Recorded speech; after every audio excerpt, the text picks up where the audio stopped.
नमस्कार दोस्तों, एक बार फिर से आपका स्वागत है हमारे चैनल टैली जीएसटी अड्डा में। मैं हूं आपका दोस्त विशाल कुमार और स्वागत करता हूं आपका अपने चैनल में। तो गाइज, आज का टॉपिक बहुत ही इंटरेस्टिंग होने वाला है, जिस टॉपिक का नाम है पाइवोट टेबल और पाइवोट चार्ट। तो गाइज, माइक्रोसॉफ्ट एक्सेल के अंदर पाइवोट टेबल और पाइवोट चार्ट बहुत ही मेन रोल प्ले करती हैं। तो गाइज, हमने ये फिलहाल आपको समझाने के लिए, जिससे आप आसानी से समझ सके, टेबल बना रखी है। चलिए इस टेबल को समझते हैं। इस टेबल में पहले हमने कुछ मोबाइल सेल्स डेटा ले लिया है, जिसमें पहला कॉलम हमने सीरियल नंबर बनाया है। दूसरे कॉलम में हमने मंथ के नाम दिए हैं। मंथ के नाम गाइज हमने 4 टाइम दिए हैं। पाइवोट टेबल के अकॉर्डिंग हम गाइज सीखेंगे कि किसी भी सेल्स का या किसी भी डेटा का हम वीकली स्टेटमेंट कैसे निकाल सकते हैं। वीकली मतलब जनवरी के पहले हफ्ते में कोई चीज़ कितनी सेल्स होती है या कितनी परचेज की जाती है, इस तरह से निकाल सकते हैं। तो गाइज, कोई चीज़ कितनी सेल होती है उसका डेटा हम वीकली निकालेंगे। तो गाइज हमने इसमें वीक का एक कॉलम लिया है, जिसमें वीक 1, वीक 2, वीक 3, वीक 4, यानी कि जनवरी का पहला वीक, जनवरी का दूसरा वीक, जनवरी का तीसरा वीक, जनवरी का चौथा वीक। इसी तरह से गाइज हर महीने के हमने 4-4 वीक इसमें लिखे हैं। तो गाइज इसी तरह से हमने आगे भी फरवरी, मार्च, अप्रैल, इसी तरह से हमने दिसंबर तक लिया है। इसी तरह से गाइज हमने दिसंबर तक लिया है। तो दिसंबर तक हमारा इसी तरह से हम फाइल बना लेंगे। फिर उसके बाद नेम ऑफ आइटम ले लिया हमने, Samsung, Oppo, Vivo, Apple, Samsung, यानी कि वीक 1 में कभी सैमसंग बिका है तो कभी ओप्पो बिका है, कभी इसी तरह से कंटिन्यूटी हम केवल 4 तरह के आइटम अपने सेल करते हैं।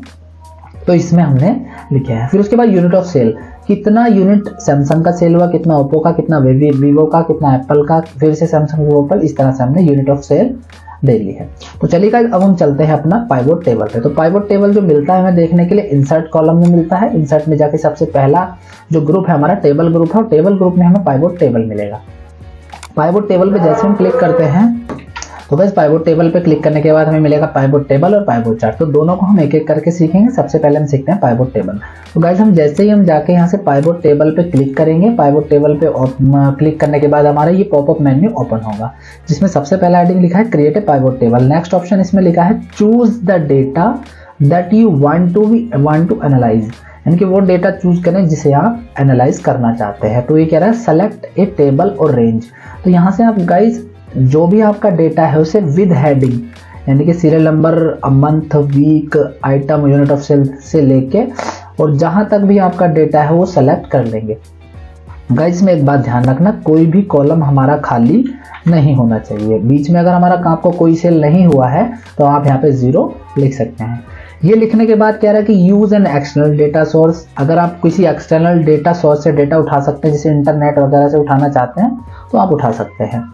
फिर इसमें अगली लाइन है choose where you want to the pivot table report be placed. वो प्लेस यानी कि स्थान चूज करें जहां पर आप पाइवोट टेबल को क्रिएट करना चाहते हैं। तो इसमें गाइस इसने 2 ऑप्शन दे दिए हैं, new worksheet, adjusting worksheet. New worksheet का मतलब होता है अगर हम न्यू वर्कशीट पर क्लिक करते हैं तो ये अगली शीट नंबर 2 पे डेटा को एनालाइज करेगा, और इसी शीट पे आपकी जगह है तो आप एडजस्टिंग शीट को चूज करेंगे। तो गाइज फिलहाल इसी शीट पे बहुत जगह पड़ी हुई है, तो हम क्या करेंगे, एडजस्टिंग शीट पे क्लिक करेंगे और क्लिक करने के बाद अपना एक प्लेस चुनने के ऊपर से गाइज 2-3 कॉलम छोड़ देने हैं, और लेफ्ट टू राइट से भी 2-3 कॉलम छोड़ देंगे लेफ्ट साइड से। तो हम यहाँ पे जैसे मान लीजिए यहाँ हमने क्लिक कर दिया, इसको हम यहाँ से हटा देंगे और इसके अंदर सेलेक्ट करके हम यहाँ कॉलम को क्लिक कर देंगे। तो गाइस इस कॉलम का एड्रेस इसके अंदर आ गया। उसके बाद हम यहाँ पे कर देंगे ओके पे क्लिक। तो ओके पे क्लिक करने के बाद हमारा इधर ये फील्ड लिस्ट ओपन हो जाती है। तो गाइस इस फील्ड लिस्ट को समझना आपके पाइवोट टेबल के लिए बहुत जरूरी है। तो सबसे पहले कह रहा है कि choose field to add to report. तो सबसे पहले हमारा serial number, month, week, item और यूनिट, ये हमारे सारे हेडिंग यहाँ पर आ गए हैं। और उसके बाद कह रहा है drag fields between area block, यानी कि रिपोर्ट फिल्टर। इसमें गाइस हम वो हमारा हेडिंग डालेंगे जिसके अकॉर्डिंग हमें रिपोर्ट जनरेट करनी है। रिपोर्ट मतलब जैसे मंथ कितने, यानी कि हमें मंथली रिपोर्ट जनरेट करनी हो, वीकली रिपोर्ट जनरेट करनी हो, वो इसमें डालेंगे। ये कॉलम लेवल है, ये रो लेवल है, ये आप अपने हिसाब से डाल सकते हैं। ये आता है वैल्यू। वैल्यू का मतलब जिस कॉलम में हम कैलकुलेशन करते हैं, जैसे यूनिट ऑफ सेल में हम कैलकुलेशन का ऑप्शन है, नंबर का ऑप्शन है, तो इसे हम इसमें डालेंगे। तो सबसे पहले हम क्या करेंगे, सीरियल नंबर को रिपोर्ट फिल्टर में डाल देंगे। उसके बाद मंथ हमारा चला जाएगा रो लेवल में। तो जैसे गाइज हमने रो लेवल में मंथ को डाला तो ये इस तरह से आ गया, यानी कि वर्टिकल कॉलम के अकॉर्डिंग आ गया। और यहाँ से अगर हम कॉलम लेवल में डालेंगे तो जनवरी फरवरी हमारा इस तरह से आ जाएगा। तो गाइज इसमें हम सीरियल नंबर और मंथ को डालेंगे रिपोर्ट फिल्टर में, क्योंकि हमें सीरियल नंबर या मंथ के अकॉर्डिंग अपनी रिपोर्ट जनरेट करनी है। उसके बाद वीक को हम डाल देंगे रो लेवल में, और उसके बाद आइटम को हम डालेंगे कॉलम लेवल में। तो गाइस जैसे हमने ये डाले उसके बाद हमारा यूनिट बचा, तो यूनिट के बाद हम यूनिट को हम डालेंगे वैल्यू में। तो जैसे हमने ये सारी चीज़ें एक एक करके ड्रैग कर दी है, तो गाइस हमारा ये पाइवट टेबल जनरेट हो गया है। अब पाइवट टेबल जनरेट हो गया है, अब इसको समझने का अब हम आपको इसे समझाएंगे कि ये पाइवट टेबल जनरेट या कैसे काम करता है। तो गाइस पाइवट टेबल जो हमने बनाया ये बता रहा है कि वीक 1 में जो एप्पल के मोबाइल बिके वो 88 बिके हैं, ओप्पो 99 बिके हैं। और ये अब हम इसे समझते हैं कि ये टेबल कैसे जनरेट हुआ है, टेबल में कैसे कैलकुलेशन है। तो वीक 1 में ये बता रहा है गाइस एप्पल 88 बिके हैं, ओप्पो 99, सैमसंग 294 और वीवो बिका है 157। तो गाइस हम देखते हैं कि ये सही कैलकुलेशन कर रहा है, गलत कैलकुलेशन कर रहा है। इसी तरह से हम कैलकुलेशन की जांच करेंगे। वीक 1 में सैमसंग 294 बिके हुए दिखा रहा है, तो गाइस देखते हैं गलत बता रहा है सही बता रहा है। जनवरी में 52 बिके हैं, प्लस का साइन देंगे। फरवरी में 52 बिके हैं वीक 1 में, प्लस का साइन देंगे फिर से। उसके बाद मार्च में हमारे वीवो बिका है वीक 1 में, छोड़ देंगे। अप्रैल में एप्पल बिका है, छोड़ देंगे। फिर उसके बाद मई में भी हमारा ओप्पो बिका है, इसे भी छोड़ देंगे क्योंकि हमें सैमसंग की ही डिटेल निकालनी है। फिर हमारे जून में हमारा 969 बिके हैं, फिर प्लस कर लेंगे। फिर उसके बाद आएगा हमारा जुलाई में देखते हैं एप्पल बिका है। अगस्त में हमारा वीवो बिका है।